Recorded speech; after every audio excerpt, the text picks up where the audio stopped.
नमस्कार, स्वागत है आपका। आप देख रहे हैं बीपी गंगा, आपके साथ मैं हूं प्राची पाराशर। प्रदेश एट 360 की शुरुआत करते हैं बड़ी खबर के साथ। बड़ी खबर है ग्रेटर नोएडा से, जहां युवक की गुंडागर्दी का मामला सामने आया है। महिला के साथ युवक ने मारपीट की है। बाइक और स्कूटी की टक्कर के बाद महिला को पीटा है। दबंग युवक ने महिला का मोबाइल भी छीना।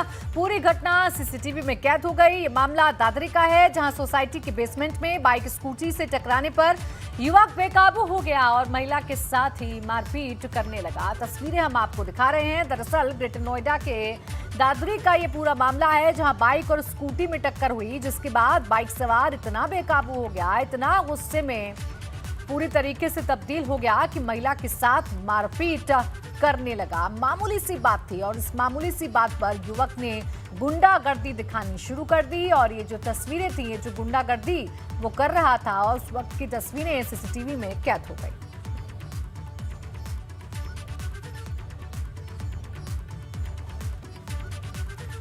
तो बाइक और स्कूटी की दरअसल टक्कर हुई थी और इस टक्कर के बाद बाइक सवार आग बबूला हो गया और महिला के साथ करने लगा मारपीट, जिसकी तस्वीरें कैद हो गई सीसीटीवी में। दरअसल एक सोसाइटी के बेसमेंट का ये पूरा मामला बताया जा रहा है। महिला और ये युवक स्कूटी और बाइक लेकर निकले थे, लेकिन वहीं पर दोनों की टक्कर हो गई, जिसके बाद मामूली सी बात पर युवक गुंडागर्दी पर आमदा हो गया।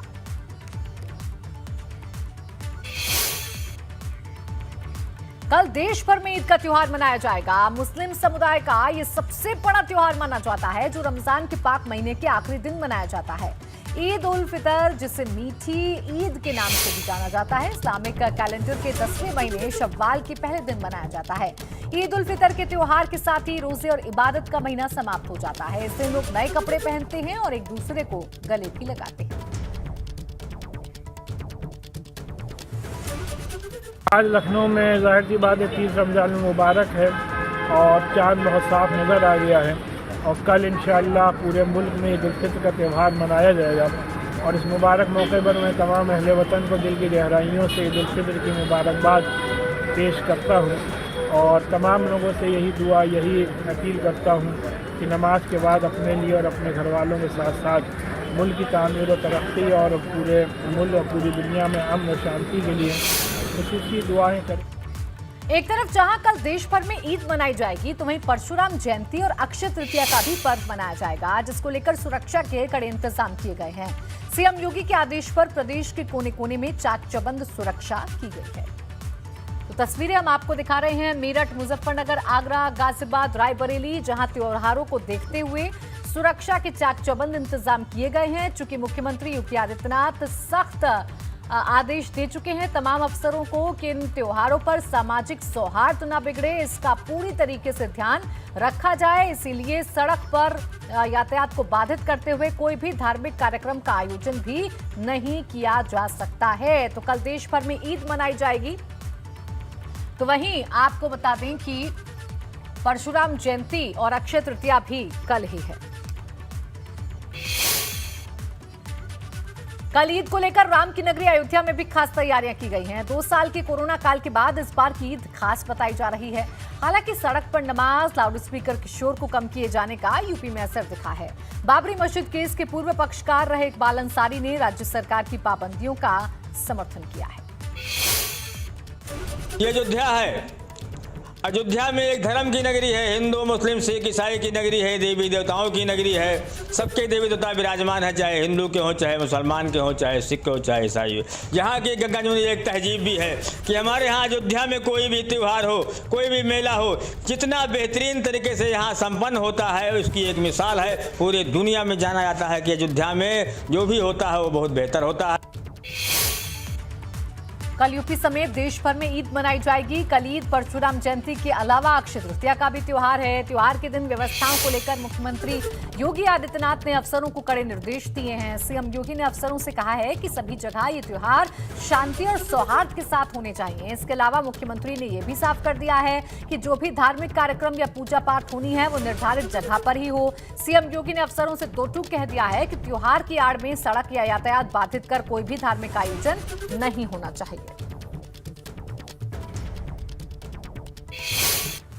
चंदौली में युवती की मौत के मामले में सपा अध्यक्ष अखिलेश यादव ने एक और ट्वीट किया है। अखिलेश ने पुलिस पर सवाल दागते हुए यूपी सरकार पर भी तंज कसा है। अखिलेश ने ट्वीट कर लिखा है कि चंदौली में दबिश के दौरान पुलिस द्वारा घर की बेटी को शारीरिक प्रताड़ना देने से हुई मौत को आत्महत्या दिखाने का आरोप बेहद गंभीर है। इसके लिए जांच हो व दोषियों पर हत्या का मुकदमा चले। भाजपा राज में पुलिस का राजनीतिक दुरुपयोग करने से ही यूपी पुलिस इतना अधिक बेलगाम व क्रूर हो गई है। पूर्वांचल के जिले चंदौली में रविवार को एक अपराधी की धरपकड़ के लिए दबिश के दौरान हुई युवती की संदिग्ध मौत ने यूपी की राजनीति को गरमा दिया है। रविवार को चंदौली के मनराजपुर गांव में कन्हैया यादव नाम की गैंगस्टर आरोपी की धरपकड़ के लिए पुलिस की दबिश के दौरान आरोपी की एक बेटी की गुड़िया यादव नाम की लड़की की संदिग्ध हालात में मौत हो चुकी है, जबकि दूसरी बेटी गुंजा यादव की हालत बिगड़ने पर उसे जिला अस्पताल में भर्ती करवाया गया है। वहीं चंदौली की घटना के बाद एक बार फिर यूपी पुलिस के कामकाज का तौर तरीके पर सवाल खड़े हो गए हैं, क्योंकि चंदौली पुलिस पर आरोप लग रहे हैं कि गैंगस्टर को पकड़ने गई पुलिस की पिटाई से एक युवती की मौत हो गई, जबकि उसकी बहन की हालत बिगड़ गई और इस मामले में कार्रवाई करते हुए सैयद राजा थाने के इंस्पेक्टर को सस्पेंड कर दिया गया है। लेकिन अब खुद अखिलेश यादव ने चंदौली की घटना के बाद यूपी पुलिस के बहाने सरकार को कटघरे में खड़ा कर दिया है। चंदौली में गैंगस्टर कन्हैया यादव की बेटी की संदिग्ध मौत की घटना को समाजवादी पार्टी अध्यक्ष अखिलेश यादव ने यूपी पुलिस की जानबूझकर और डर पैदा करने के लिए की गई कार्रवाई बताया है। इसके अलावा अखिलेश यादव ने अब इस मामले को जाति विशेष के खिलाफ पुलिस की कार्रवाई भी बता दिया है। चंदौली की घटना पर क्या कहा अखिलेश यादव ने, सुनिए। पुलिस ने जानबूझकर ये घटना की है। पुलिस ने जात के आधार पर घटना की है। जो वहाँ के इंस्पेक्टर हैं या जो वहाँ के पुलिस के लोग हैं, उन्होंने जानबूझकर ये घटना की है केवल डराने के लिए। अगर उसकी बहन की जान गई है और बहन अस्पताल में है तो इन पुलिस वालों पर 302 का मुकदमा दर्ज होना चाहिए। इन्हीं की वजह से जान गई है। चंदौली की घटना को जातीय रंग देने की कोशिश पर अब भाजपा और उसके सहयोगियों ने अखिलेश यादव के खिलाफ मोर्चा खोल दिया है और आरोपों के यहां पर अखिलेश के आरोपों का जवाब दे दिया है। यूपी के उप मुख्यमंत्री केशव प्रसाद मौर्य का कहना है कि चंदौली में जो भी हुआ उसकी निष्पक्ष जांच हो रही है, लेकिन अखिलेश यादव के बयान से उनकी बौखलाहट दिख रही है, जबकि संजय निषाद भी अखिलेश के जाति वाले बयान पर नाराजगी जाहिर कर रहे हैं। अभी तो उसमें मुकदमा दर्ज हो गया है। संबंधित थाने के जो इंस्पेक्टर थे उनको तत्काल प्रभाव से निलंबित कर दिया गया है और जांच होने दीजिए। जांच से पहले अगर कोई चीज़ रिपोर्ट आएगी तो उसमें कार्रवाई होगी, इसलिए मुकदमा दर्ज किया गया है। अखिलेश यादव जी बौखलाए हुए हैं।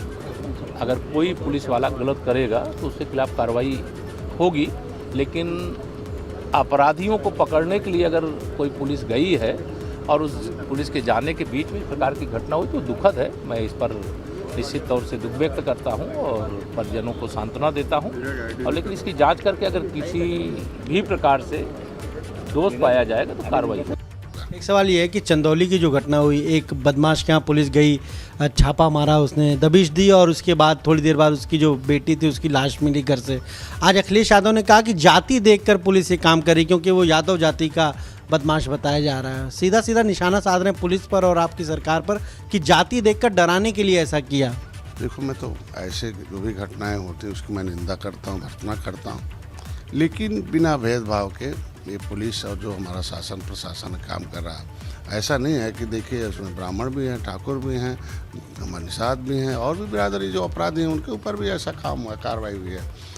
अब उनको लगा कि अपना उनका ट्रेडिशनल वोट बैंक है, इसलिए वो उसके सहारे वो अपने समाज को साधने की कोशिश करते हैं। और तो अब तो अभी तो माननीय मुख्यमंत्री को धन्यवाद दूंगा, उन्होंने एक लिस्ट बनाई है टॉप 10 दोषियों की कि ऐसे सारे अपराधियों को लिस्टिंग की जाए और उनके सुधरने का एक अवसर अब दे दिया। अब अंतिम चल रहा और सारे अपराधी अब सुधर जाए, नहीं तो फिर 0 टॉलरेंस हो जाएगा और ऐसे लोगों को उत्तर प्रदेश को छोड़कर भागना पड़ेगा।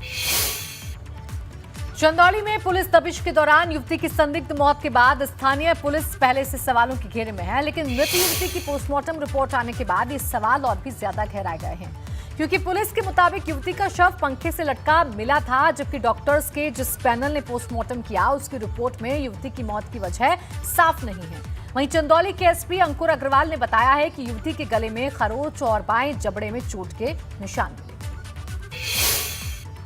चंदौली के बारे में वहाँ के डिस्ट्रिक्ट मजिस्ट्रेट और पुलिस अधीक्षक ने प्रेस वार्ता करके सभी चीज़ों को स्पष्ट कर दिया है।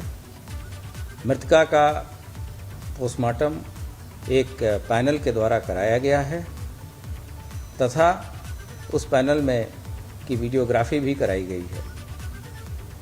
इसके अतिरिक्त घर वालों के जो भी पक्ष था उसके हिसाब से अभियोग भी पंजीकृत कराया गया है और संबंधित थानाध्यक्ष के विरुद्ध भी कार्रवाई की गई है।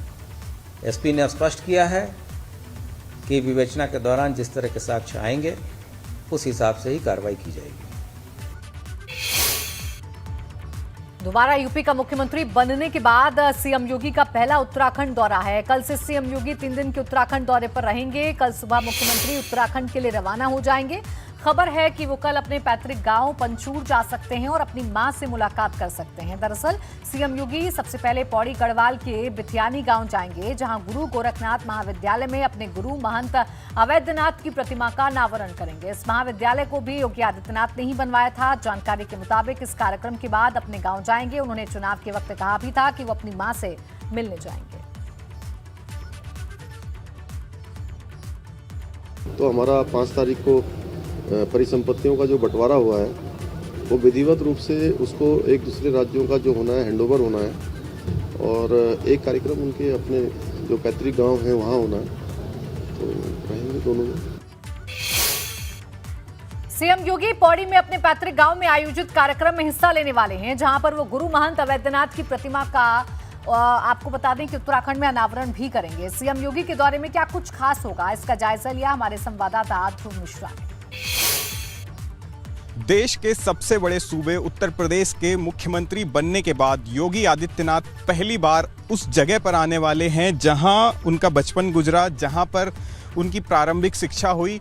ये जो कॉलेज है महायोगी गुरु गोरखनाथ राजकीय महाविद्यालय, यहाँ पर योगी आदित्यनाथ अपने गुरु महंत अवैधनाथ की मूर्ति का अनावरण करेंगे। आपको मैं तस्वीरों में दिखाऊंगा कि किस तरीके से यहाँ पर तैयारियाँ चल रही हैं। पूरा का पूरा ये जो कॉलेज है, इस जगह पर जो उनके गुरु यहाँ पर रहे महंत अवैधनाथ, उनकी जो है मूर्ति यहाँ पर ये लगी हुई है। आप देख सकते हैं कि तस्वीरों में ये जो मूर्ति है, इसी मूर्ति का 3 मई को जो है यहाँ पर इसका अनावरण यहाँ पर होना है। और इसके आगे आप देखेंगे कि तैयारियाँ किस तरीके की चल रही हैं। पीछे की तरफ देखिए एक मंच यहाँ पर बनाया जा रहा है। जो क्रेन से जो है पूरा एरिया नीचे का समतल किया जा रहा है। जो क्षेत्र के लोग होंगे, जो गांव के जो लोग होंगे, आसपास के जो लोग होंगे, वो यहाँ पर आएंगे। ये क्षेत्र में जहाँ पर आप देख रहे हैं, यहीं से योगी आदित्यनाथ की शिक्षा दीक्षा हुई थी। जो प्रारंभिक शिक्षा थी वो ठांगर में हुई थी। उसके बाद योगी आदित्यनाथ ऋषिकेश में जब पढ़ाई के लिए गए, हायर एजुकेशन के लिए गए, तो उस समय महंत अवैधनाथ के संपर्क में आए। जब गोरखपुर में एक रिसर्च करने के लिए गए थे तो वहाँ पर महंत अवैधनाथ के संपर्क में आए और फिर उसके बाद यहाँ योगी आदित्यनाथ ने संन्यास ले लिया था। उसके बाद से गोरखपुर के सांसद बने, फिर यूपी के मुख्यमंत्री बने। अब पहली बार योगी आदित्यनाथ यहाँ पर अपने गांव में आने वाले हैं। तैयारियाँ देखिए किस तरीके की चल रही हैं। 3 मई को यहाँ पर योगी आदित्यनाथ आएंगे। एक जो आसपास के लोग हैं जिनके साथ उनका बचपन गुजरा है, उन लोगों को संबोधित करेंगे, उन लोगों से मुखातिब होंगे। और प्रोग्राम ये भी बताया जा रहा है कि उसके बाद अपनी माताजी से भी मिलने जाएंगे। हनुमान चालीसा के बहाने महाराष्ट्र में हिंदुत्व का मुद्दा गरमाने के बाद एमएनएच प्रमुख राज ठाकरे ने अब यूपी आने का कार्यक्रम तय कर दिया है। राज ठाकरे 5 जून को यूपी दौरे पर रहेंगे। यहाँ अकेले नहीं बल्कि हजारों कार्यकर्ताओं और समर्थकों के साथ आएंगे। राज ठाकरे अपने यूपी दौरे में सीएम योगी से भी मुलाकात कर लाउड स्पीकर मुद्दे पर उन्हें बधाई देंगे। तो साथ ही अयोध्या में रामलला के दरबार में मत्था टेक कर उनसे महाराष्ट्र के उद्धव सरकार की सद्बुद्धि दिए जाने की प्रार्थना करेंगे। राज ठाकरे की पार्टी ने 5 जून के यूपी कार्यक्रम में पार्टी कार्यकर्ताओं व समर्थकों के लिए 12 स्पेशल ट्रेनें भी बुक कराई हैं। इसके साथ ही तमाम कार्यकर्ता अपने साधनों से भी लखनऊ और अयोध्या आएंगे। यूपी दौरे के जरिए राज ठाकरे महाराष्ट्र में हिंदुत्व के एजेंडे को और धार देने की कोशिश करेंगे।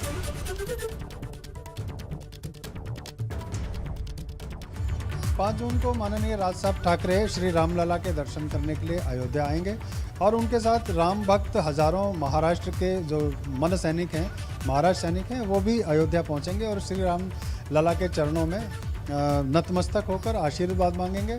और मकसद ये है कि जो महाराष्ट्र की भ्रष्ट सरकार है उसको श्री राम सद्बुद्धि दें और इस तरह से काम करने के लिए उनकी बुद्धि में सुधार करें कि महाराष्ट्र विकास के रास्ते पर आगे बढ़ सके। को बर्लिन से सुनवा देते हैं प्रधानमंत्री नरेंद्र मोदी का संबोधन। आप सभी से मिलकर बहुत अच्छा लग रहा है।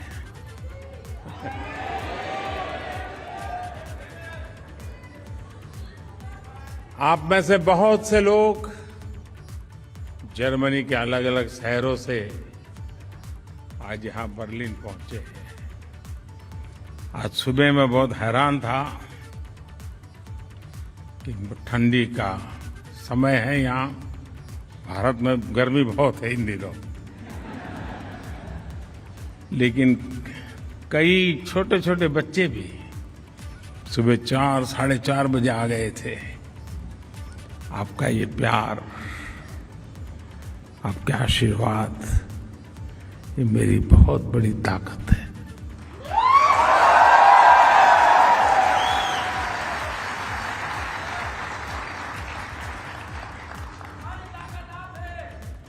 मैं जर्मनी पहले भी आया हूं, आप में से कई लोगों से पहले भी मिला हूं। आप में से कई लोग जब भारत आए हैं तब भी कभी कभी मिलने का मौका मिला है। और मैं देख रहा हूं कि हमारी जो नई पीढ़ी है, जो यंग जनरेशन है, ये बहुत बड़ी तादाद में नजर आ रहे हैं और इसके कारण युवा जोश भी है।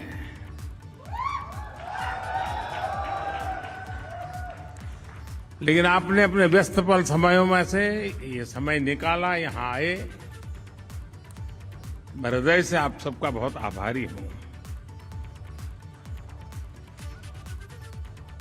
अभी हमारे राजदूत बता रहे थे कि यहां संख्या की दृष्टि से तो जर्मनी में भारतीयों की संख्या कम है, लेकिन आपके स्नेह में कोई कमी नहीं है।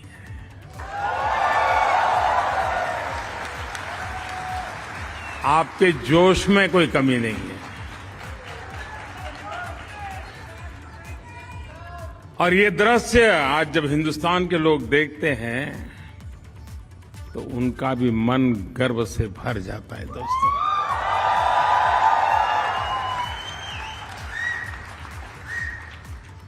साथियों, आज मैं आपसे न मैं मेरी बात करने आया हूं, न मोदी सरकार की बात करने आया हूं, लेकिन आज मन करता है कि जी भर के आप लोगों को, करोड़ों करोड़ों हिंदुस्तानियों के सामर्थ्य की बात करूं, उनका गौरवगान करूं, उनके गीत गाऊं।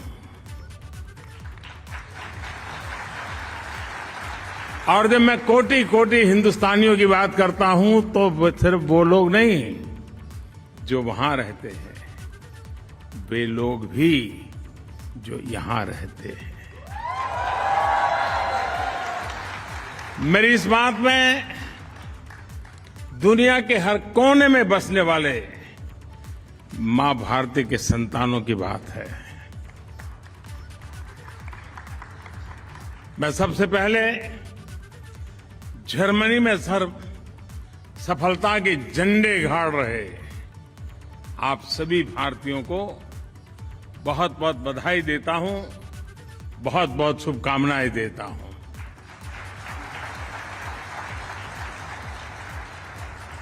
साथियों, 21वीं सदी का ये समय भारत के लिए, हम भारतीयों के लिए और विशेष करके हमारे नौजवानों के लिए बहुत महत्वपूर्ण समय है। आज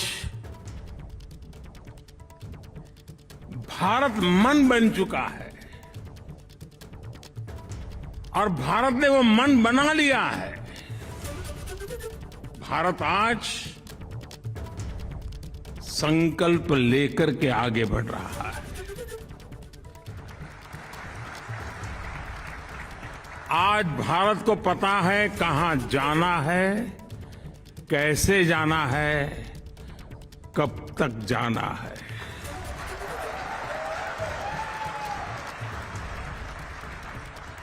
और आप भी जानते हैं कि जब किसी देश का मन बन जाता है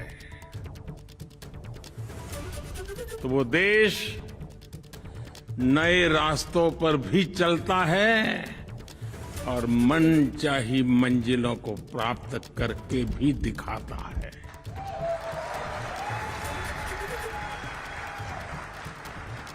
आज का आकांक्षी भारत, एस्पिरेशनल इंडिया, आज का युवा भारत देश का तेज विकास चाहता है। वो जानता है कि इसके लिए राजनीतिक स्थिरता और प्रबल इच्छा शक्ति कितनी आवश्यक है, कितनी अनिवार्य है, वो आज का हिंदुस्तान भली भांति समझता है। और इसलिए भारत के लोगों ने 3 दशकों से चली आ रही राजनीतिक अस्थिरता के वातावरण को एक बटन दबा करके खत्म कर दिया।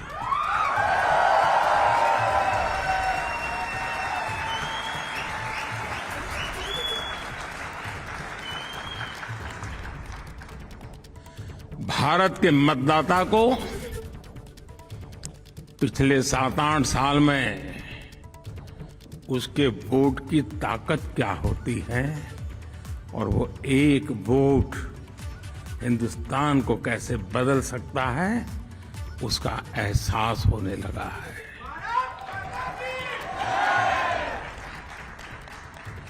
सकारात्मक बदलाव और तेज विकास की आकांक्षा ही थी कि जिसके चलते 2014 में भारत की जनता ने पूर्ण बहुमत वाली सरकार चुनी और 30 साल के बाद ऐसा हुआ है। ये भारत की महान जनता की दूरदृष्टि है कि साल 2019 में उसने देश की सरकार को पहले से भी ज्यादा मजबूत बना दिया।